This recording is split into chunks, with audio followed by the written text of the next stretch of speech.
Alright,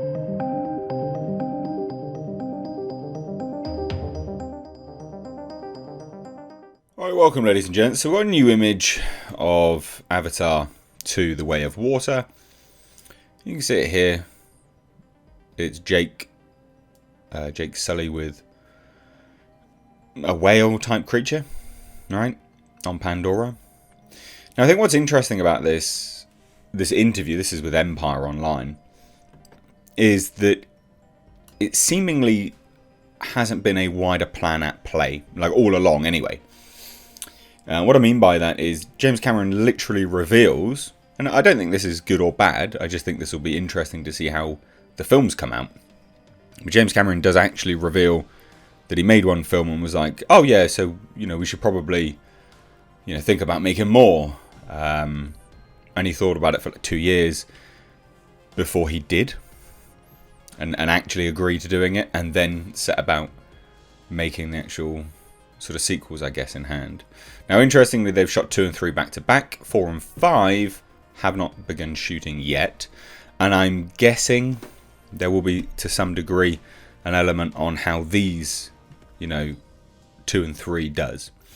But let's check this out, because this is an interesting interview, and I think it's interesting mainly because whenever I do reports on Avatar, I'm consistently surprised by the amount of people that really, really do love it. And I'm not bashing anyone for liking it, and like what you like. It just surprises me. So I think you guys will find this a very interesting interview. Very, very interesting. Now they start talking here about the fact that Lord of the Rings, and that's basically the inspiration behind it to some degree. This whole Lord of the Rings issue. Now, speaking to Empire in the upcoming world-exclusive Avatar The Way of Water issue, the filmmaker, James Cameron, opened up about the plans he's been cooking up for over a decade now. What I said to the Fox regime at the time was, I'll do it, but we've got to play a larger game here. I don't want to just do a movie, and do a movie, and do a movie. I want to tell a bigger story, right? And he said, imagine a series of novels like The Lord of the Rings existed and we're adapting them. Now, that was great in theory, but then I had to go and create the frickin' novels from which to adapt it. So that says to me, he was like, yeah, cool, we're going to make this movie. We're going to do Avatar.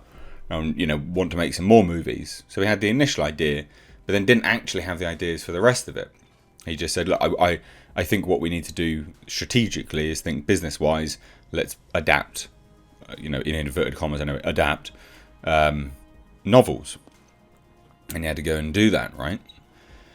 And create, he did, The Way of Water, coming this December, and the as-yet untitled Avatar 3, due in 2024, shot back-to-back, and the plan is that 4 and 5 will film together further down the line.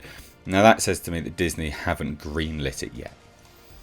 Now, I believe that they've got funding for it, but I don't know, things can change quite rapidly with things like that. For all that Cameron is characteristically confident in his vision, going big with Avatar wasn't an easy call.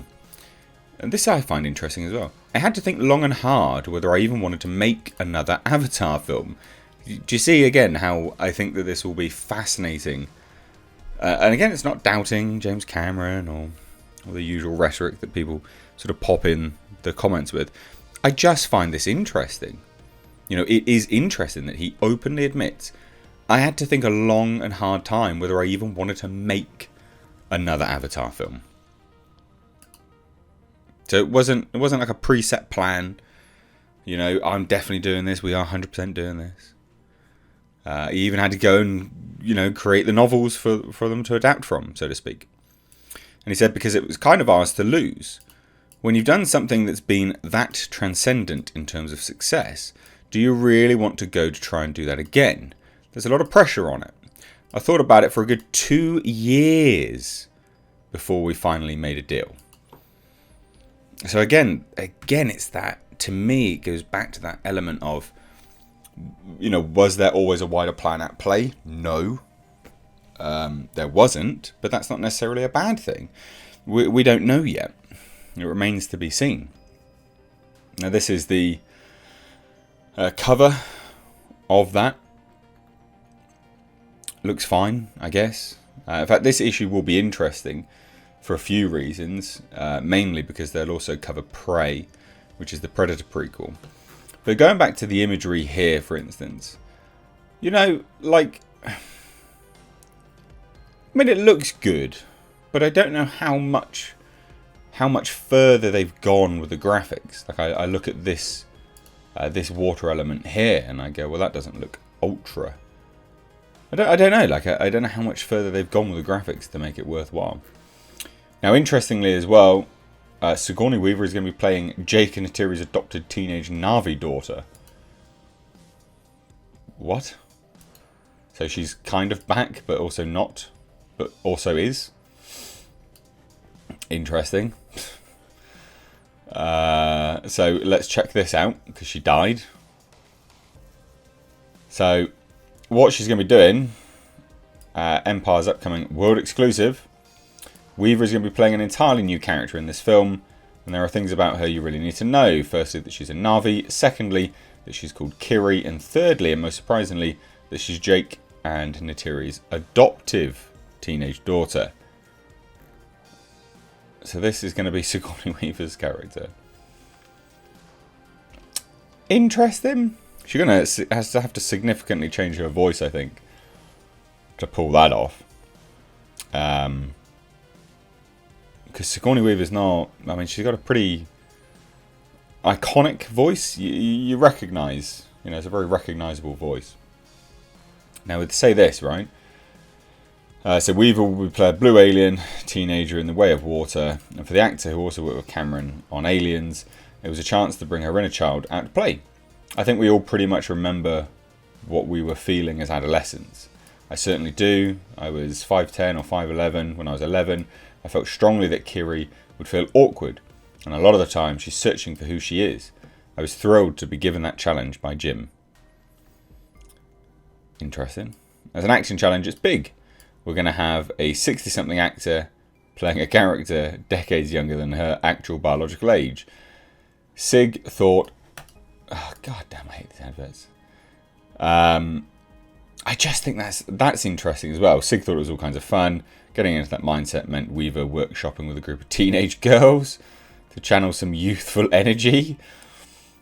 Lucky, I guess, as well, that those sort of young girls hung out with, well, a legendary star. But there you have it. There's the interesting stuff. The main thing to me, anyway, like I did say, was that he never actually planned to do it, but he also did, but also didn't. So to me, it's interesting to see just how far down this story, you know, actually feels like a coherent story. If you were to watch them back to back, does it make sense? So, and I believe it will, but I just think it'll be interesting nonetheless. It'll be more interesting, I think, to see if 4 and 5 get made, but that remains to be seen. Let me know what you think, though. Cheers, guys.